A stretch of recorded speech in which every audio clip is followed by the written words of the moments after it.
Assalamualaikum, my name is Muhammad Arif bin Azman. So, this is a table of content for our topic. First, type of export and import business. Second, step to establish the business.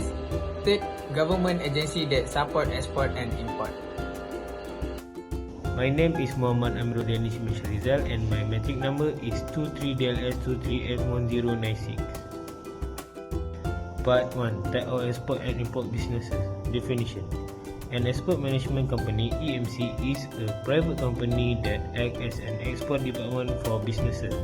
It helps manufacture, find foreign buyers and manage the entire export process on their behalf. Role. Handle documentation, shipping and compliance, market product internationally. Negotiate with overseas buyers. Example, a Malaysian EMC partner with local snack companies like Rapid Asia to export EM chip to Asian markets such as Singapore and Brunei. The EMC manage order, logistic and customer relation, allowing the producer to focus on production quality. Export trading company. Definition. An export trading company is a firm that buy goods in bulk from local producer and sell them directly to foreign market. It operates like a reseller. Role. Buy product from multiple suppliers, handle international marketing and sale, take ownership of goods and manage export logistics, reduce the need for producer to handle export tasks. Example, an ETC purchase large quantities of yam chip from Malaysia, rebrands or repackage them and export them to grocery store in the UK or Japan. Import-export mekan. Definition. An import-export mekan is an independent business person or company that buy product directly, takes ownership and sell them in international market at their own risk. Role. Purchase product without working on behalf of either buyer or seller, handle all buying, storing, shipping and selling, earn profit from price markup in foreign market, assume full risk of the transaction. For example, an import-export mekan buy goods in bulk, ship them to supermarket in Dubai and sell them under their own brand or packaging. Hi, my name is Muhammad Asishu Abi Maizul. My number matric is 23DLS23F1092. So, for the next slide is step to establish the business. A. Get the business order. B. Pick the product to export and import. C. Source the supplier. D. Price the product. E. Find the customer. F. Get the logistic down. So, for the next slide is A. Get the business order. Coca-Cola begin its export process by identifying a demand from international market. This can be initiated through a formal business order from overseas distributor, franchise bottle or through a market expansion planning. For example, a beverage distributor in Nigeria may approach a Coca-Cola from a supply agreement due to high demand for carbonated drink in West Africa. Coca-Cola International Sales and Market Development Team assess the request, ensure regulatory compliance and formalize the order through a contract. So for the next slide is B. I want to talk about pick the product to export and import. Coca-Cola does export all its product to every country. The company carefully select which product to export based on the target market preference, climax and purchasing power. For instance, in hot country, smaller bottle version like 250 ml prefer for affordability and single use. In health conscious market, Coca-Cola may promote Coca-Cola Zero Sugar or flavor variants. Seasonal or cultural event also influence product selection, such as special edition can during Ramadan or Christmas. So for the next slide is C. Source the supplier. Coca-Cola use a unique supply chain model. The core ingredient, the Coca-Cola concentrate, is produced at a few central facilities worldwide. This facility acts as the main supplier to licensed bottling partner across the globe. The bottler then mix the concentrate with local water and sugar carbonate, bottle and distribute. This model allows Coca-Cola to maintain consistency in taste while adapting to local regulation, sugar preference and water quality. It also reduces shipping costs since only the concentrate is transported internationally. That's all from me. Thank you. My name is Muhammad Fazlisa bin Kamar Ikram and my matric number is 23DLS 23F10X6. We proceed to the next slide, which is I want to talk about price the product, which is Coca-Cola carefully calculates export pricing by including multiple factors, which is cost of the concentrate, transportation, tax and tariff, local bottling costs, packaging and marketing expenses. They also conduct competitor analysis in the destination market to ensure competitive pricing. For example, in Southeast Asia, Coca-Cola may adjust prices to compete with Pepsi or local soft drink brands.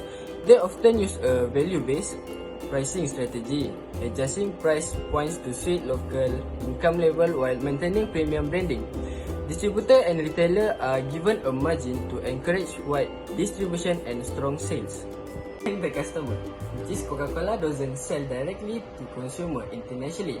Instead, it finds and partner with customers like large retail chains, for example Tesco, Carrefour. For restaurant, example is McDonald's, cafe, cinemas and local grocery stores.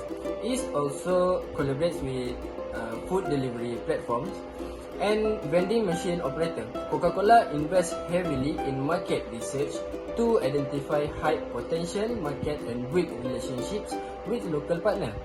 Its marketing campaign often tailored for each region, boosts brand visibility and support its customer by driving consumer demand. Next, we're going to get the logistic down.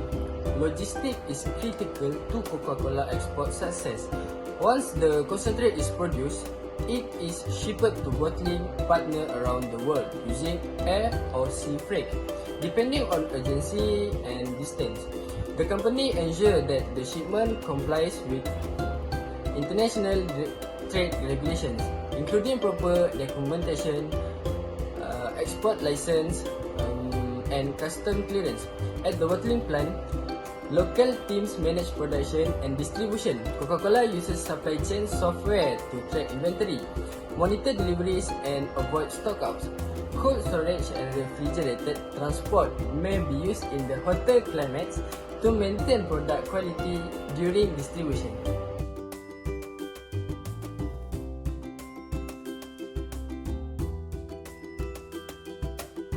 Assalamualaikum, my name is Muhammad Syamil Nur Hafiz Berasdan. My number matrix is 23DLS 23F1077. Point number 1, MATRADE. MATRADE stands for Malaysia External Trade Development Corporation. MATRADE role is promote Malaysian product and service to the global market. Support provided, for example, is organize international trade, fair and export missions. Point number 2 is provide export training and market intelligence. Point number 3 is offer financial support, market development grant or MDG. For example, MATRADE can help showcase its yam chips at international food expos in Dubai, Singapore or Germany, helping to find foreign buyer. For point number 2 is MAQIS. MAQIS stand for Malaysian Quarantine and Inspection Service Department. MAQIS role is to ensure agriculture and food product meet safety and regulatory standard before being exported or imported. Support provided. Point number 1 is issue permit for the export import of food, plant and livestock.